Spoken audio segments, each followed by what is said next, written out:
شروع اللہ کے نام سے جو سب پر مہربان ہے، بہت مہربان ہے۔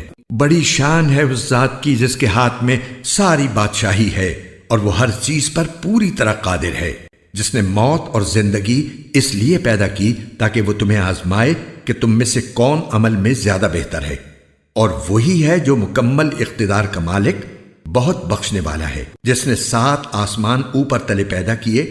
تم خدائے رحمان کی تخلیق میں کوئی فرق نہیں پاؤ گے۔ اب پھر سے نظر دوڑا کر دیکھو، کیا تمہیں کوئی رخنہ نظر آتا ہے؟ پھر بار بار نظر دوڑاؤ، نتیجہ یہی ہوگا کہ نظر تھک ہار کر نامراد لوٹ آئے گی۔ اور ہم نے قریب والے آسمان کو روشن چراغوں سے سجا رکھا ہے، اور ان کو شیطانوں پر پتھر برسانے کا ذریعہ بھی بنایا ہے، اور ان کے لیے دہکتی آگ کا عذاب تیار کر رکھا ہے۔ اور جن لوگوں نے اپنے پروردگار سے کفر کا معاملہ کیا ہے، ان کے لیے جہنم کا عذاب ہے، اور وہ بہت برا ٹھکانہ ہے۔ جب وہ اس میں ڈالے جائیں گے تو اس کے دھاڑنے کی آواز سنیں گے اور وہ جوش مارتی ہوگی، ایسا لگے گا جیسے وہ غصے سے پھٹ پڑے گی۔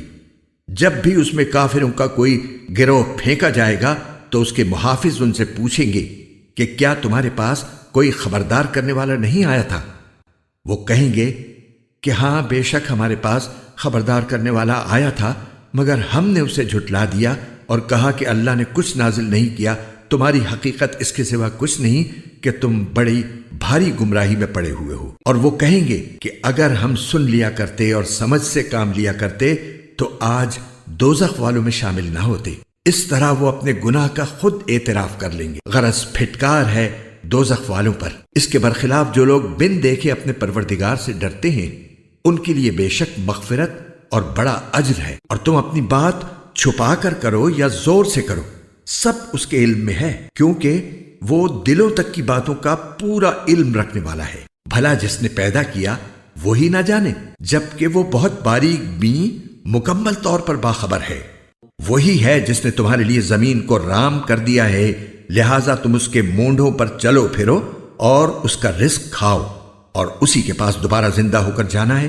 کیا تم آسمان والے کی اس بات سے بے خوف ہو بیٹھے ہو کہ وہ تمہیں زمین میں دھسا دے تو وہ ایک دم تھر تھرانے لگے؟ کیا تم آسمان والے کی اس بات سے بے خوف ہو بیٹھے ہو کہ وہ تم پر پتھروں کی بارش برسا دے؟ پھر تمہیں پتہ چلے گا کہ میرا ڈرانا کیسا تھا۔ اور ان سے پہلے جو لوگ تھے انہوں نے بھی پیغمبروں کو جھٹلایا تھا، پھر دیکھ لو کہ میرا عذاب کیسا تھا۔ اور کیا انہوں نے پرندوں کو اپنے اوپر نظر اٹھا کر نہیں دیکھا کہ وہ پروں کو پھیلائے ہوئے ہوتے ہیں اور سمیٹ بھی لیتے ہیں، ان کو خدائے رحمان کے سوا کوئی تھامے ہوئے نہیں ہے، یقیناً وہ ہر چیز کی خوب دیکھ بھال کرنے والا ہے۔ بھلا خدائے رحمان کے سوا وہ کون ہے جو تمہارا لشکر بن کر تمہاری مدد کرے؟ کافر لوگ تو نرے دھوکے میں پڑے ہوئے ہیں۔ اگر وہ اپنا رزق بند کر دے تو بھلا وہ کون ہے جو تمہیں رزق عطا کر سکے؟ اس کے باوجود وہ سرکشی اور بیزاری پر جمے ہوئے ہیں۔ بھلا جو شخص اپنے منہ کے بل اوندھا چل رہا ہو وہ منزل تک زیادہ پہنچنے والا ہوگا یا وہ جو ایک سیدھے راستے پر سیدھا سیدھا چل رہا ہو؟ کہہ دو کہ وہی ہے جس نے تمہیں پیدا کیا ہے اور تمہارے لیے کان اور آنکھیں اور دل بنائے، مگر تم لوگ شکر تھوڑا ہی کرتے ہو۔ کہہ دو کہ وہی ہے جس نے تمہیں زمین میں پھیلایا اور اسی کے پاس تمہیں اکٹھا کر کے لے جایا جائے گا۔ اور یہ لوگ کہتے ہیں کہ اگر تم سچے ہو تو بتاؤ کہ یہ وعدہ کب پورا ہوگا؟ کہہ دو کہ اس کا علم تو صرف اللہ کے پاس ہے، اور میں تو بس صاف صاف طریقے پر خبردار کرنے والا ہوں۔ پھر جب وہ اس قیامت کے عذاب کو پاس آتا دیکھ لیں گے تو کافروں کے چہرے بگڑ جائیں گے، اور کہا جائے گا کہ یہ ہے وہ چیز جو تم مانگا کرتے تھے۔